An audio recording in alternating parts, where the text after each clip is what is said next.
Todo comienza en un garaje. Dos jóvenes, Steve Jobs y Steve Wozniak. Entre cables, placas electrónicas y sueños gigantes, fundan en 1976 una pequeña empresa llamada Apple Computer.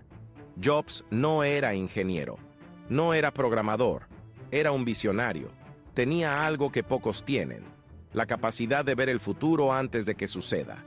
Su personalidad era intensa, obsesiva, quería perfección absoluta, y aunque eso lo hacía brillante, también lo hacía difícil.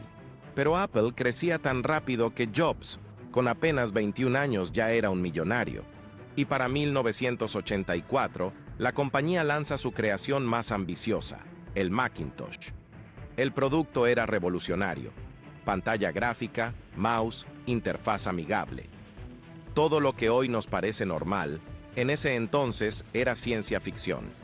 Era la apuesta más grande de Apple, y también el inicio del fin para Steve Jobs.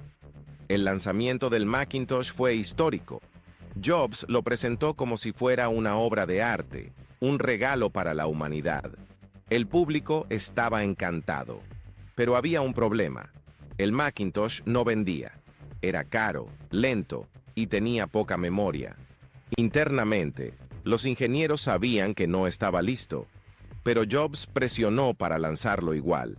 Las ventas decepcionaron, los costos subieron, las tensiones internas explotaron. En medio de ese caos, Apple tomó una decisión clave: contratar un CEO experimentado, alguien que pusiera orden. Jobs encontró a la persona perfecta, John Sculley, presidente de Pepsi, y para convencerlo, le dijo una frase legendaria: ¿quieres vender agua azucarada por el resto de tu vida? ¿O quieres venir conmigo y cambiar el mundo? Sculley aceptó, y durante un tiempo el dúo funcionó perfectamente, hasta que dejó de funcionar. Steve Jobs era fuego, John Sculley era hielo. Uno pensaba en el futuro, el otro pensaba en números y estabilidad. El conflicto era inevitable. Cuando las ventas del Macintosh empezaron a caer, Sculley culpó a Jobs. Este producto fue tu capricho, tu insistencia, tu riesgo. Jobs, por otro lado, veía a Sculley como alguien sin visión. No entiendes la creatividad, no entiendes Apple. Las discusiones se volvieron constantes. Las decisiones estratégicas se estancaron. Las tensiones eran tan fuertes que los ejecutivos tuvieron que tomar partido. Finalmente ocurrió lo impensado. Sculley organizó una junta directiva y dejó a Jobs fuera. De un día para otro, Steve Jobs perdió el control del Macintosh. Perdió su equipo, perdió su autoridad. Pero lo peor aún no había llegado. Era 1985. Jobs entra a una sala llena de ejecutivos. Todos evitaban su mirada. Sculley respiró profundo y dijo: Steve, ya no puedes dirigir Apple. La junta votó. Estás fuera del proyecto Macintosh. Jobs quedó congelado. Su propia empresa, sus propios empleados, lo estaban expulsando. No era solo una traición profesional, era una traición emocional. Apple era su vida. Y luego vino el golpe final. Queremos que renuncies, dijo uno de los directores. Jobs salió del edificio derrotado, humillado. Apenas tenía 30 años y ya había perdido el sueño de su vida. Más tarde diría: ser despedido de Apple fue lo mejor que me pudo haber pasado, aunque en ese momento no lo veía así. Steve Jobs desapareció del mapa. Se sentía vacío. Había pasado de ser el genio de Silicon Valley al hombre que fracasó con el producto más caro y más publicitado de la década. En ese momento, cualquiera habría renunciado. Cualquiera habría abandonado la tecnología. Pero Jobs no era cualquiera. De ese dolor nació una nueva visión, una nueva obsesión, un nuevo comienzo. El renacimiento de Next y Pixar. Lo primero que hizo Jobs después de su despido fue fundar una nueva empresa, Next. Su objetivo: crear las computadoras más avanzadas del mundo. Next no tuvo éxito comercial, pero creó algo que cambiaría la historia. Un sistema operativo tan avanzado que sería años más tarde la base de macOS y iOS. Pero su segundo proyecto, ese sí cambiaría todo. Jobs compra por $10 millones una pequeña división de animación de Lucasfilm, una empresa sin rumbo, sin ganancias, pero con talento. La renombró Pixar.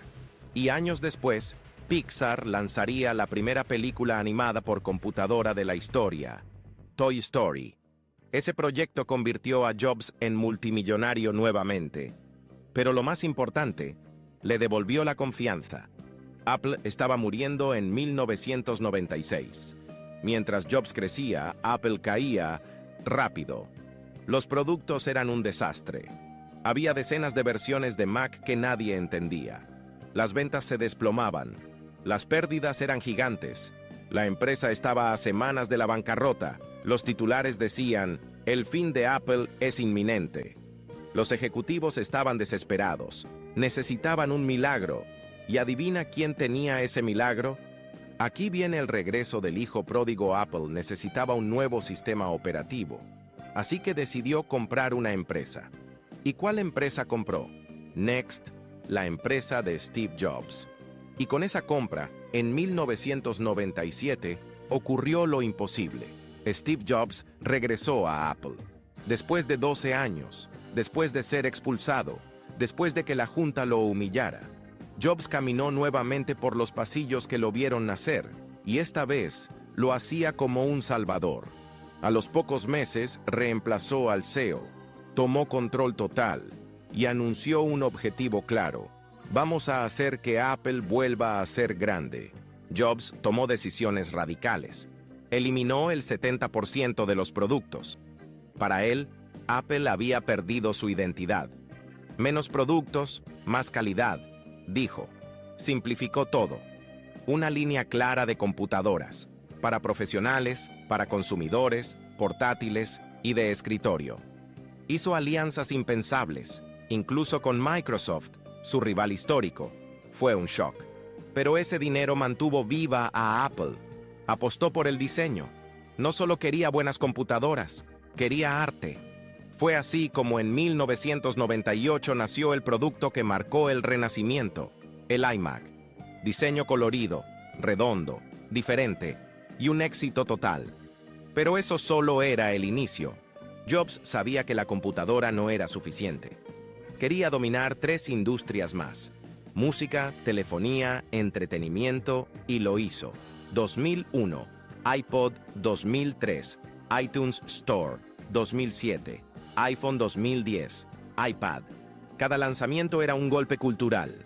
El mundo cambiaba, la tecnología cambiaba, y Apple se convertía en la empresa más valiosa del planeta.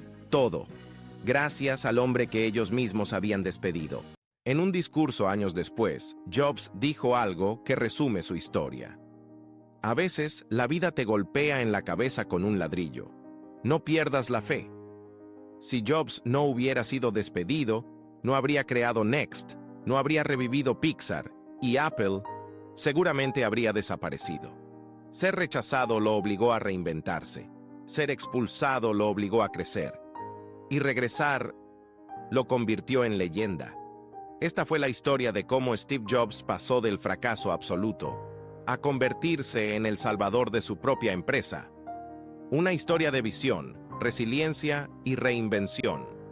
Si te gustan las historias de genios, millonarios y empresarios que cambiaron el mundo, no olvides suscribirte, dejar tu like y comentar qué personaje quieres que analicemos en el próximo video. Nos vemos en la próxima historia.